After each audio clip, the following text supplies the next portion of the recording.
ட்ரெண்டா ட்ரெடிஷ்னலான்னு கேட்டால் கொஞ்சம் ட்ரெண்ட், நிறைய ட்ரெடிஷ்னல். நோன்புடைய மாதம் நெருக்கத்தில் இருக்கிறனால இந்த ரெசிபி கண்டிப்பாக ஷேர் பண்ணணும்னு நினச்சிட்டே இருந்தேன். ஏன்னா எங்கள் ஊரில் இருக்கிற எல்லா முஸ்லீம்ஸ் வீட்லேயும் நோன்புடைய மாதத்தில் அட்லீஸ்ட் ஒரு நாளாச்சும் மஸ்ட்டாக இந்த கறி ஆக்குவாங்க. கயாஷ் குட்டியை ஸ்கூலுக்கு விட்ட கையோடையே தோட்டத்தில் வந்து ரம்பலை கருவேப்பிலை எல்லாம் பறிச்சிட்டு அந்த ரெசிபி செய்கிறதுக்கு ரொம்ப ஆர்வமாக போயாச்சு. ஸோ எங்களுடைய பாரம்பரியமான அகனி கறி எப்படி செய்கிறது அப்படிங்கிறத இந்த வீடியோவில் காட்ட போகிறேன், அதுவும் என்னோட ஸ்டைலில். நோம்புக்கு முன்னாடி இந்த மாதிரி ஜிஞ்சர் கார்லிக் பேஸ்ட்டு மஸ்ட்டாக ஸ்டோர் பண்ணி வச்சுக்கணும். நமக்கு என்ன டிஷ் பண்ணாலும் கை கொடுக்கும்.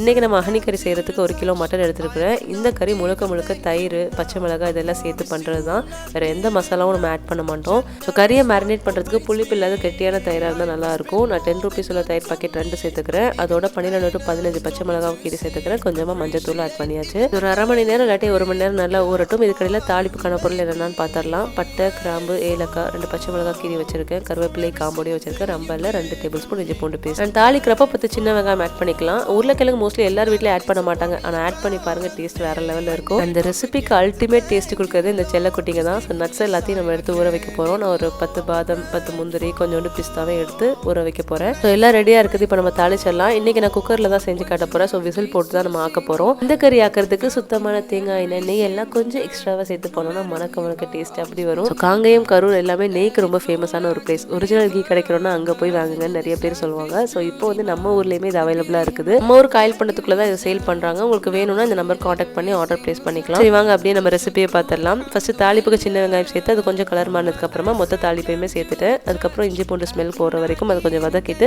மேரினேட் பண்ணி வச்சிருந்த கறி அதோட சேர்த்துட்டு 1 டேபிள் ஸ்பூன் அளவு கல் உப்பு சேர்த்துக்கிறேன். இப்போ நம்ம விசில் போட போகிறோம். கட் பண்ணி வச்சிருந்த உருளைக்கிழங்கு சேர்க்காம மட்டனுக்கு 5 விசில் நான் போட போகிறேன். கொஞ்சம் எலசான மட்டன் தான், அதனால அந்த கேப்பில் வந்து நம்ம நட்ஸுக்கு தோலை உரிச்சு பேஸ்ட் மாதிரி அரைச்சி வச்சிடலான்ட்டு அதை ரெடி பண்ணி வச்சுட்டு இருந்தேன். 5 விசில் அடிச்சதுக்கப்புறம் அப்படியே ஆஃப் பண்ணி வச்சுட்டேன். ஒரு 10 மினிட்ஸ் கழிச்சு ஓப்பன் பண்ணி பார்த்தேன். நல்லா எண்ணெய்லாம் பிரிஞ்சு சூப்பராக இருந்தது.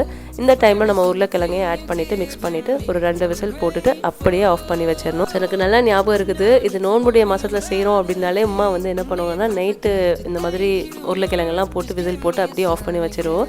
அண்ட் சஹர் டைமில் எடுத்து நம்ம இந்த மாதிரி நட்ஸ் பேஸ்ட் எல்லாம் ஆட் பண்ணிவிட்டு ஹீட் பண்ணி சாப்பிட்டோம்னா அவ்வளோ சூப்பராக இருக்கும்.